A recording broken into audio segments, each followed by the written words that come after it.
Hi everybody, this is Tina with Rehatch Designs. Hope everybody's doing well. I have two journals that I just completed that I thought I would go ahead and do a little flip through for you. They're both very similar but not the same. They have different papers. Some have some different ephemera in it. So I am going to flip through both of them. I will tell you a little bit about them, and then I will probably just turn on the music and then let you guys see the journals. Let me just get one of them out real quick and then I'll just show you. They both are made from a mailer. It's in the middle, you know, an Amazon mailer. And the recyclable kind, so they're nice and squishy, and I don't know, they have structure to them, but at the same time they feel really cool. They make that noise. I backed this with a quilt. There is a quilt piece. It was actually just the pillowcase portion of it, and it was all red, and that's what I put on there, and then I quilted pieces on here of different fabrics, and I sewed all the way around all of them on the front and the back, and I did that on both of them.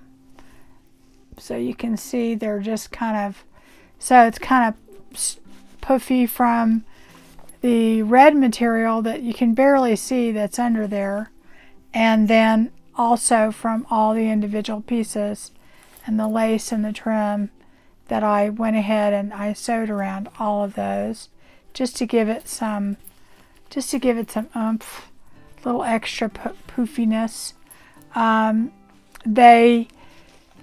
So they have the quilting underneath it, and the inside I just have another fabric that you'll see.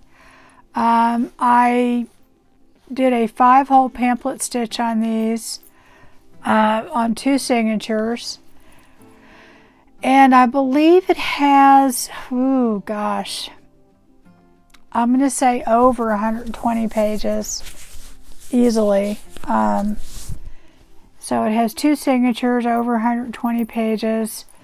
It does have these 5 buttons that I put on here.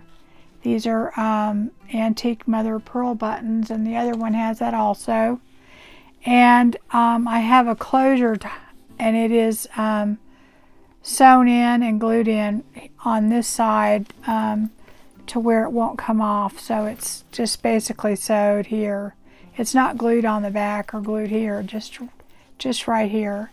I did put some antique trim on the spine to cover up the stitching of the journal, and there is trim. I did put some different antique trim on the back in different spots. This is made with a lot of antique lace and trim, but some of it's not antique, some of it's, you know, newer.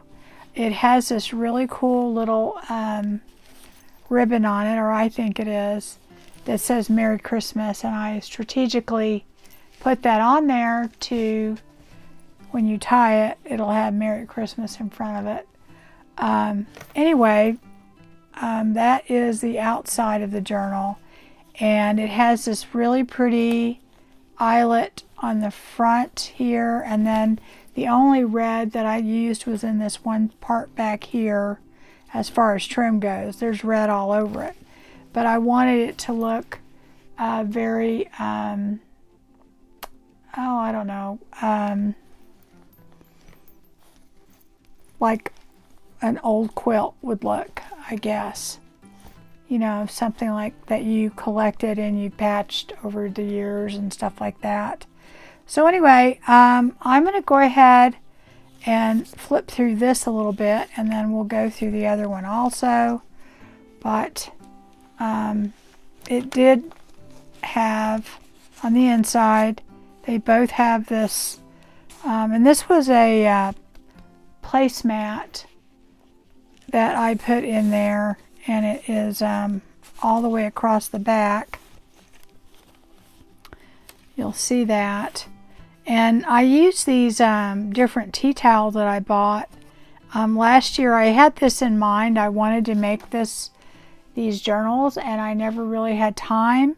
So I had bought all these little tea towels, and it was cheaper to do that than to buy the material so that I had wanted. So it does have all the different styles in there that well, actually not all of them. I have a couple more that I haven't used, but I have used mainly the papers in here are from Ruby and Pearl.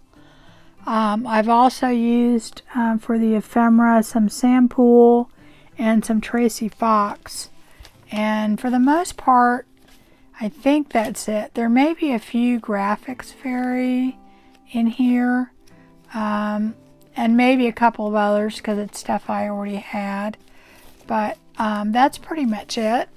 So anyway, I am going to go ahead at this point and just let you see the journal, and I hope you enjoy it. It will be listed in my Etsy shop for sale, both of them. And if you have any questions, just let me know, okay?